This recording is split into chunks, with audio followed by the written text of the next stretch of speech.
matter.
ravenous one. Let me devour your heart.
flame of hope may flicker, but it cannot be extinguished.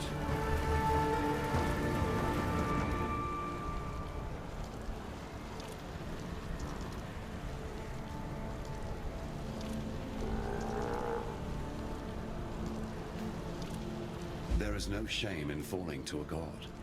Shame lies only in refusing to rise again. You shall soar. That much I'm permitted to foresee. You shall ascend to the peak of your loftiest mistake, and from there you shall pluck a single surviving hope from the jaws of immortal despair. A ship sails for Lion Eye's watch not far from here. Be on it.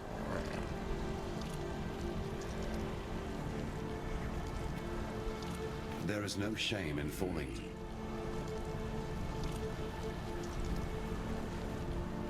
I've never had to pay the price for my ambitions. Until now.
I'm Captain Lily Roth, and we sail for Rayclast. Better to live in exile than die on this psychotic bonfire of an island. You want to make it out of here, you better get on board. But make it quick, 'cause I ain't got time for tears and regrets. Remember, this ain't no charity run. You owe me. Cast off!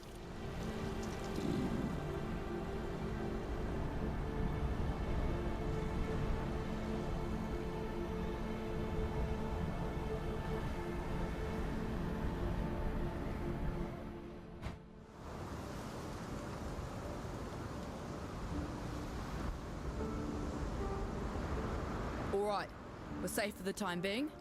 Now let me introduce myself properly. Lily Roth. Yep, I'm one of those Roths. Some call me smuggler, others pirate. Yeah, I prefer the sound of nautical entrepreneur. Came up with that one myself. So you come see Lily if you need something, or even if you just fancy a good chat with a lovely lady. Don't think I'd be forgetting that favour you owe to me. In fact, now I think of it, there's certainly a way you can be repaying this most considerable debt. You see, those blasted cultists have been plundering the refugee ships trying to escape Oriath. And if not for my incomparable skill as a sea captain, we'd have met the same fate. But now the drowned dead are washing ashore, and they ain't staying dead. There's been a whole lot of blood, sweat and tears getting these few lucky survivors here in one piece. What sort of captain would I be if I let them get ripped apart by walking corpses? Wipe the Twilight Strand clean of those filthy undead bastards and I'll call us even. Might even throw in a little something extra if you can pull it off. Wayland Roth. Here, let me share something I remember from my granddaddy's stories. No sooner had the others turned in fear from the Great White Leviathan did Whalem load the ballista with his final harpoon. And right then he vowed to sea and sky that he and he alone would be the one to finally kill this bastard son of the Brine King. The ballista fired and the harpoon smote that creature right between the ribs as it made to dive back under the angry sea. Thick clouds of blood bloomed beneath the waves, roses flowering in the black water, and impossible though it seemed, the already shadowed ocean grew darker still. He used the bones of the great beast to reinforce the hull of his ship, the Black Crest. Old Rottooth, he's a true legend, a real pirate hero. I can only hope one day my own stories will reach his ears and make him proud of the granddaughter he had to leave behind. Yeah, I knew Tarkley, if you catch me drift. He's got no time for his old bunkmate these days, though. Too gaga-eyed over his lost cause of a fishwife, Nessa. Time was, Tarkley and I would smuggle all about the coast of Oriath. Good days they was. Sweet with rum, nothing but the wind and salt in our faces, freedom in our hearts, and the law on our tails. But I could tell he were getting ready to make feet for children's stockings with me, so I cut him loose. Not a spark's chance under the ocean the dreaded Lily Roth's gonna wind up swelling like some drowned carcass. Still, nice to work with that bugger one more time, just for old time's sake, you know? That scallywag. I reckon Bestel thinks I'd be the kind of lass who'll bed down with any sort of rascal. Not too far off, I guess. He is rather sweet, but not the most comely of figures.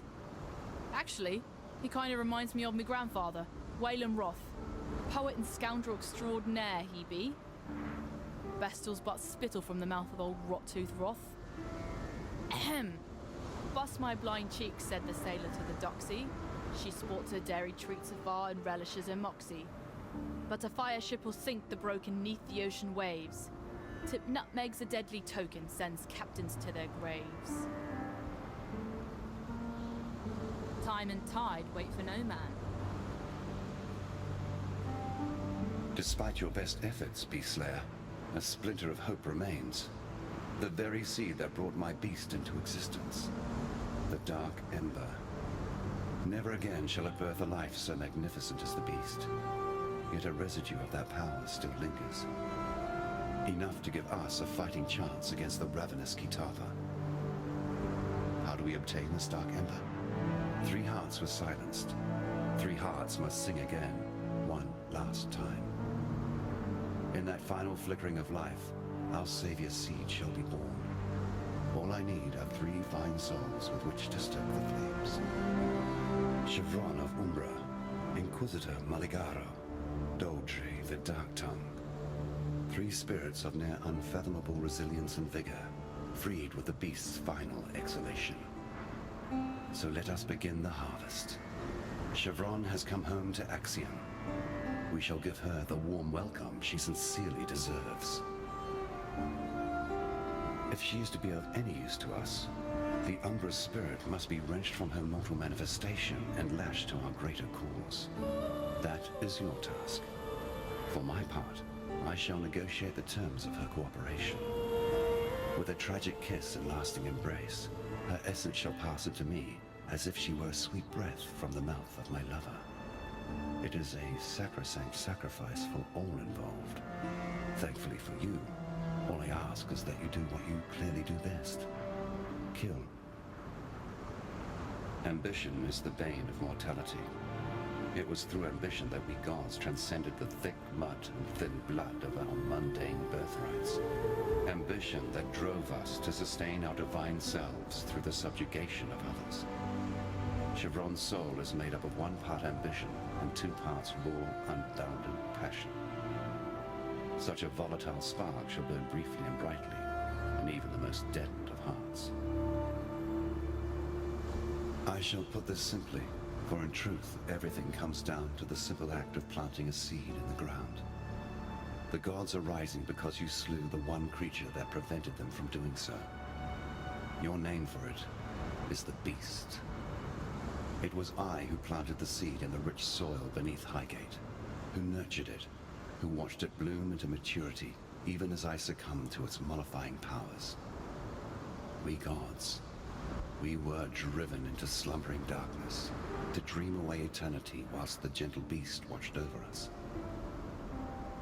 I would desire that we return to that blissful state, but my brothers and sisters of deism shall never submit to banishment.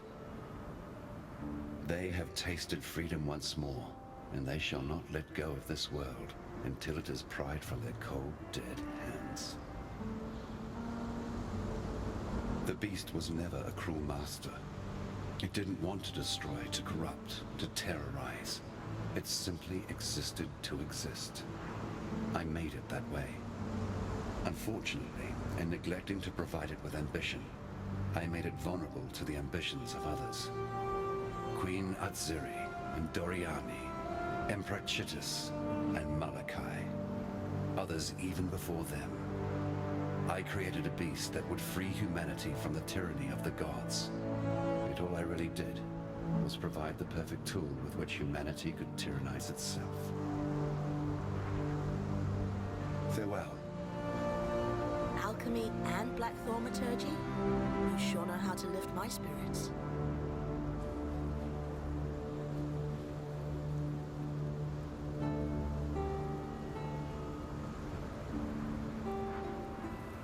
Now there's a pair of eyes I could never forget. If the tales are true, those peepers of yours have seen all the wonders of Rayclast by now, and a few things they likely wish they hadn't. Oh, and no need for us to speak of Oriath. My ears are brimful with the sorrows these wretched companions of yours have been spilling. Now, I'm sure you've noticed that Lion Eyes Watch has seen better days. Our once bubbling township has, alas, become a brooding quagmire of gloom and despair. I blame the unrelenting weather. As you know, I am both a humanitarian and a strong believer in the soul-sustaining power of story. Back when I was still captain of the Merry Gull, many days at sea afforded me time to work on my thespian aspirations. I wrote a theatrical epic, a one-man show entitled Cedric and the Buxom Stranger. I sealed the manuscript inside a roll of oiled leather and stashed it in the hold for safekeeping. Perhaps you could salvage it for me from that tidal island upon which my poor ship came to rest. Who knows? Maybe we can bring some joy back to Lion Eyes Watch with a bit of live entertainment. Now there's a sorry tale, more miserable than any dirge I've ever heard. Nessa's gone. Wandered off into the night, muttering to herself about dancing to his ditty. No, I didn't go after her. In truth, she was gone when I woke up the next morn. I only imagined she'd be muttering, you see, on account of the murmuring she's been making these past few weeks. Always the same, about him and his song, whoever in damnation he is. Lily Roth, granddaughter of the legendary Rottooth Roth. Oh, apologies if I seem a little giddy. It's not any old day you get to meet marine royalty. I mean, you know how I feel about pirates and all, but the Roths have as much in common with those scurvy sea rats as a shark does with a goldfish. Lily has her granddaddy's blood in her veins. It's plain for all to see. Look at the luster in her eyes, the ruddy blush of her skin. That there's a pirate princess, and no mistake. Yes, we live in curious times indeed. A time when old stories are being birthed, mewling, puking into our world of dirt and blood. It's all a bit inspiring. Hence, I've written a little something. Ancient anecdotes now wake from their beds, looming in our fears, towering above our heads. Age-old lusts and bygone greeds, walking and reeking as humanity bleeds. Rivers of history, lakes of blood, the gods stand upon us as we cower in the rubber.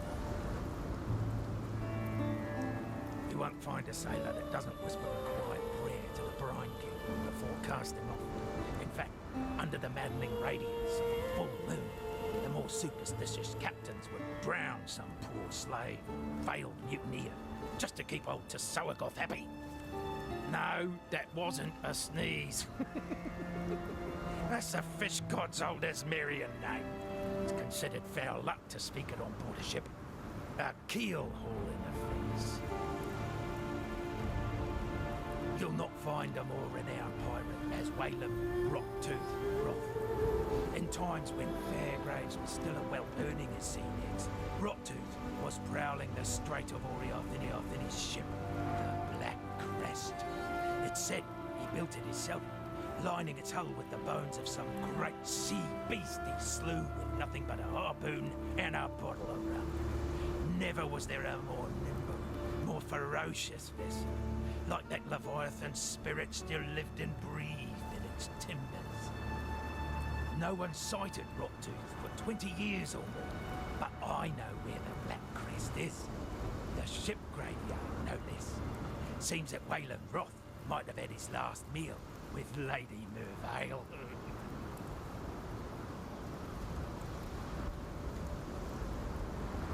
Now, I'm sure you've noticed that Lion Ice Watch has seen better days. Our once bubbling township has, alas, become a brooding quagmire of gloom and despair. I blame the unrelenting weather.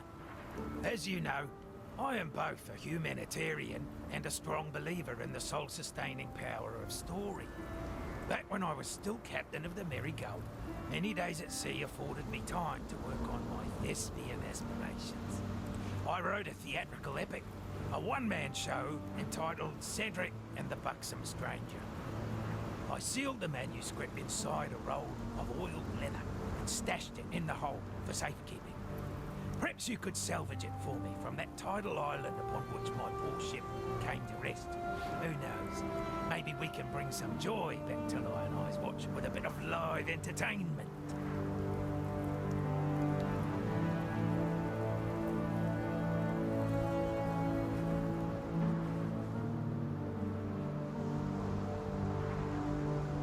First we hear that Oriath has lost its bloody mind, and then you turn up. Doesn't take a scholar to work out how these two events might be connected. I don't know what's going on out there, and I probably wouldn't understand it if I saw it with my own two eyes. What I do know is this. The world we knew is gone. Now we have to do our damnedest to make sure we don't go with it. Nessa. I saw her one night, running out across the coast, headed in the direction of the mudflats. Called out to her, but she didn't even turn her head. Maybe she couldn't hear me. Maybe she didn't want to. I don't bloody know. I tried to run after her, but she'd vanished into the darkness before my feet had barely touched the sand. So I tracked her, all the way to the mudflats, and that's when her tracks, they just stopped. No sign of meeting someone or something. No sign of a struggle. It's like one moment she was running and the next, gone. Look, I've heard some things about what you've done. Things that beggar belief. Now you can do this. Please. Find Nessa. Bring her back to us. I wonder how much Lily squeezed out of those refugees from Oriath. Yes, she did risk her life and ship to save them. But I knew the Lily of old, a damn fine smuggler. And that Lily never did a good deed that didn't also turn a profit. I had a life before Lion Eye's watch. Not much of one by some people's standards, but it was good enough for me. Lily and I, we'd smuggle a bit of booze to keep our purses full. We were good at it, too. Made us a fine partnership, her quick mind and my steady nerves, right up until the day she left me drunk and trussed on Pennant's Key. By the time the blackguards unwrapped their present, she was halfway to Trathus. That's how I ended up here. Yes, it smarts a bit to look at her, but what right have I to say where the flotsam finally washes up? Never took much stock in the stories Lily told. Didn't sit right. Those full moon sacrifices her and her ilk would do out on the open water. But now, in light of everything, I'm obliged to reconsider. If it meant Nessa might be spared the attentions of that wretched Brine King, I'd even be inclined to slit a mutineering throat or two myself. Those shambling nobles out there on the strand, they left Oriath to die a bloody death, rats fleeing a sinking ship. Seems they learned a bit of the hard truth, though. Doesn't matter how much money you have, you can't outrun death when it comes for you. Can't say they've actually noticed, though. They're still the same flesh-eating bastards they've always been. Just a bit more obvious about it now. Farewell.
You deserve recognition for what you have done.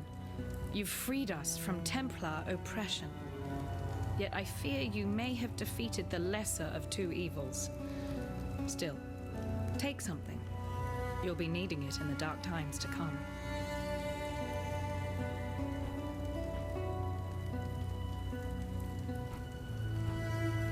Once Kitava has gobbled up every scrap of Oriathan flesh, sucked every Oriathan bone dry of marrow, he'll turn his endless hunger to Namakanui and the whole Karui archipelago. As you know, the Karui will fight, and they'll fight hard, but they're going to need all the help they can get. and I know of 3 treasures that might just make the difference. They were taken when the Templar raided Namakanui. A whip woven of Hinekora's hair, a tooth that Tukohama ripped from his own mouth, a fishhook that was once the jawbone of Valakor. Together, they're known as Kitava's torments and lie within the reliquary that borders Oriath Square. I saw them with my own eyes when delivering messages to the scholars there. Please, go to the reliquary and claim those treasures before Kitava's children do.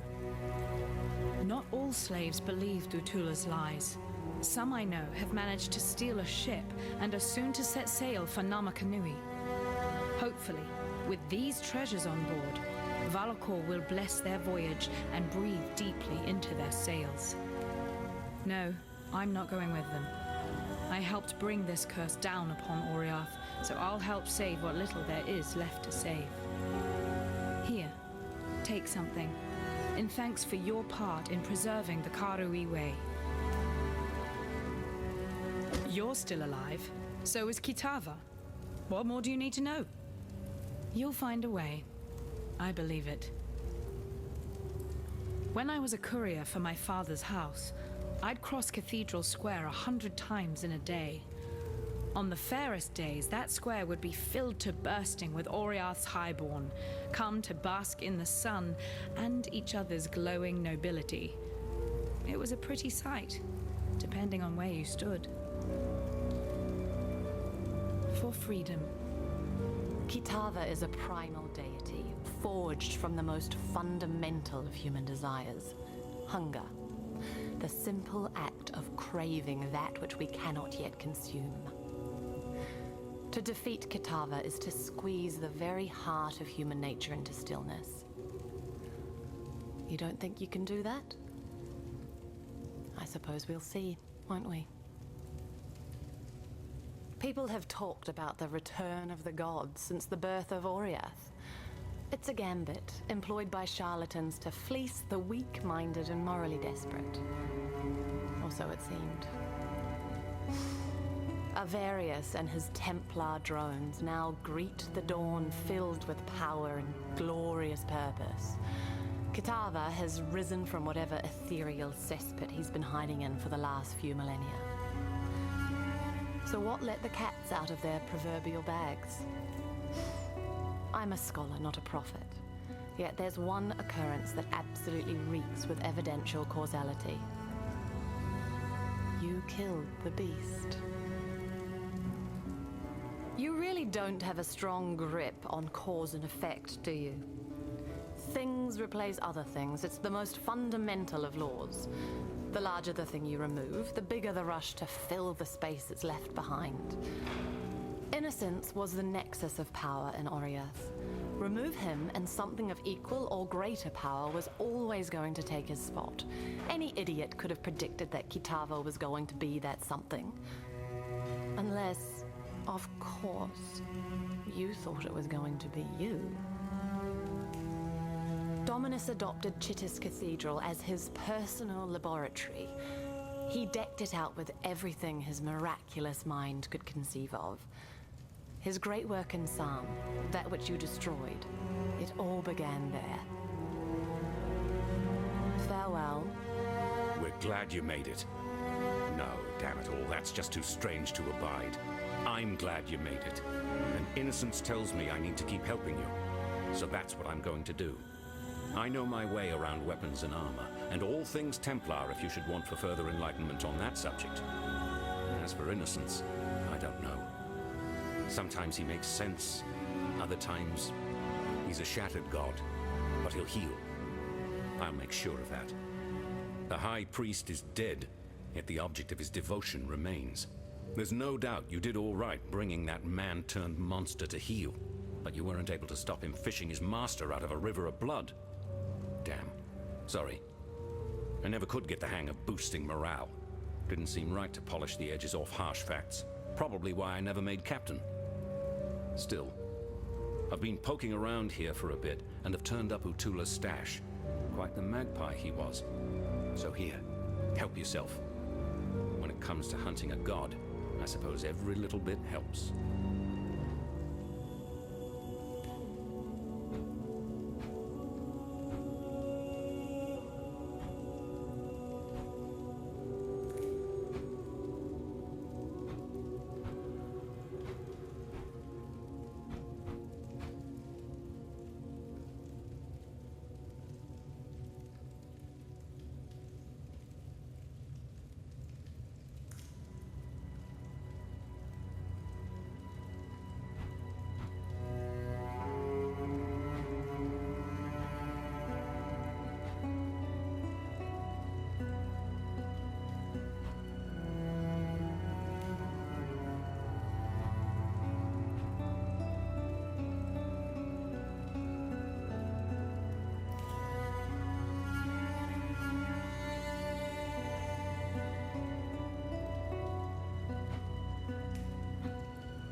don't ask this in the name of innocence. He understands now the folly his devotees have wrought upon this world. I ask in the name of Oriath. There are many that deserve what Kitava offers, and there are many more who do not. Put an end to Kitava's savage reign, for there remains much in this land that is worth saving. I'm having a little trouble explaining it myself. I've never been the most devout of men, especially for a Templar, more of a soldier than a believer. But now, Innocence himself rests within me. His voice is weak, barely a whisper, yet still he has the power to keep us safe from Kitava's hunger. At least for now. For my part, I'm simply grateful. Grateful that I have a god watching my back, and grateful that he's given me the power to watch others in return. For a long time now, I thought my god's intentions were being twisted by his supposed servants. Did I speak up? No. The pyre would have been my only answer. I did what I was told and drew the lines of morality where I could. Now I understand the truth. It wasn't Innocence's intention being twisted. It was Innocence himself, perverted by the selfish convictions of the men and women who worshipped him. But God answers to the believer, as the believer answers to their God. The sign of purity. Let's see. A staff, bathed in innocent blood. No. Sorry, bathed in the blood of innocence. Yes, Innocence gave a part of his divine self to the thing, and gifted it to the Templar. Now that I recall, I read a tome about it when I was a cadet. Bloody long time ago. I skipped most of the boring pages, so only remember the bit where High Templar Maxarius smote with flame the army of the faithless, with one ray of its hallowing light. The book's words, not mine. Outside of my humble flesh, the sign of purity is about all that's left of innocence. Devotion should be honored, I suppose. For centuries now, the Templar have boiled the flesh and skin from the devout, and presented the polished remains for public appreciation in the ossuary. Personally, I think it's one of the better ways to remember those who have gone before us. To touch the bones is to remember neither the legend, the legacy, nor the lies. It reminds you that those bones belong to a man or woman who was just like any other man or woman. I'd be lying if I said my hands were clean of slavery's blood. I was a soldier. I went where Dominus ordered me to go. I sailed with the expedition to Ngamakanui, killed Karui warriors, and rounded up Karui captives like every other bastard in a Templar uniform. So I don't blame Lonnie for wanting to take back her freedom, and I don't blame her for believing Utula's lies either. I certainly swallowed enough of Dominus's falsities to sicken my soul. It's what we do now that matters. I can see that Lonnie's heart is in the right place, and for once in my damned life, so is mine. To be perfectly honest with you, I don't trust her. Yeah, I've got my reasons. Piety kept her work pretty quiet, but her results were brutally clear. The people she took, the people she changed. Slaves mostly, and a few enemies of God. Enemies of bloody Dominus, more like it. I don't go in for black and white definitions of good and evil, but with piety in her ilk, I make an exception. Whatever's lurking inside Violenta, it ain't good. Not by a long shot. Innocence forgives you.